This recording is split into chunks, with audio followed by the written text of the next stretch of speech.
আওয়ামী লীগের 15 বছরের শাসনামলে বাংলাদেশ থেকে বছরে গড়ে প্রায় $16 বিলিয়ন বিদেশে পাচার হয়েছে। বর্তমান বিনিময় হার অনুযায়ী যার পরিমাণ প্রায় 1,92,000 কোটি টাকা। 2009 থেকে 2023 সাল পর্যন্ত 15 বছরে মোট পাচার হয়েছে $234 বিলিয়ন। প্রতি ডলার 120 টাকা ধরে স্থানীয় মুদ্রায় যার পরিমাণ 28,08,000 কোটি টাকা। পাচার হওয়া এসব অর্থ বাংলাদেশের প্রায় 5টি বাজেটের সমান।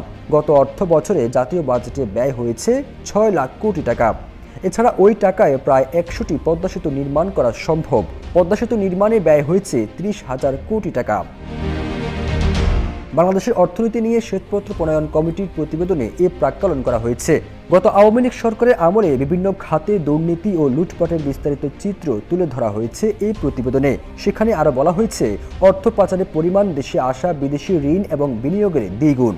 বছরে পাচারের পরিমাণ সর্বশেষ 2023-24 অর্থ বছরে দেশের মোট রপ্তানি ও রেমিট্যান্সের 5 ভাগের 1 ভাগ।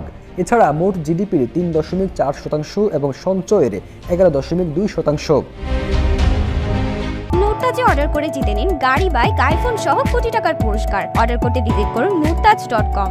গত 2 নভেম্বর ট্রান্সপারেন্সি ইন্টারন্যাশনাল বাংলাদেশে জানায়, 15 বছর ধরে প্রতি বছর দেশ থেকে 12 থেকে 15 বিলিয়ন ডলার পাচার হয়েছে। যুক্তরাষ্ট্র ভিত্তিক গবেষণা সংস্থা গ্লোবাল ফাইন্যান্সিয়াল ইন্টিগ্রিটি তথ্য অনুযায়ী 2009 থেকে 2018 সাল পর্যন্ত বাংলাদেশ থেকে গড়ে প্রায় $8.27 বিলিয়ন পাচার হয়েছে। শ্বেতপত্র প্রণয়ন কমিটি জিএফআই রিপোর্ট এবং নির্দিষ্ট কিছু অনুমানের ভিত্তিতে অর্থ পাচারের প্রাক্কলন করা হয়েছে।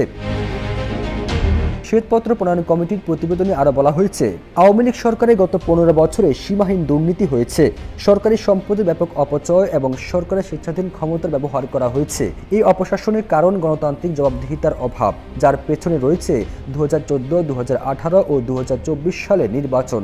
গত সরকারের আমলে সবচেয়ে বেশি দুর্নীতি হয়েছে ব্যাংক খাতে। এরপরে রয়েছে ভৌত অবকাঠামো, জ্বালানি ও বিদ্যুৎ এবং তথ্য প্রযুক্তি। তবে ব্যাংক ঋণ এই খাতের সংকট তীব্র করেছে। গত জুন পর্যন্ত ব্যাংক খাতের সমস্যাগ্রস্ত ঋণের পরিমাণ 6,75,000 কোটি টাকা। এই অর্থ দিয়ে 24টি পদ্মা সেতু এবং 14টি মেট্রো রেল নির্মাণ করা সম্ভব। ব্যাংক ঋণে হাই প্রোফাইল কেলেঙ্কারি আর্থিক খাত নষ্ট করেছে এবং উৎপাদনশীল খাত থেকে পুঁজি অন্যত্র সরিয়ে নেওয়া হয়েছে।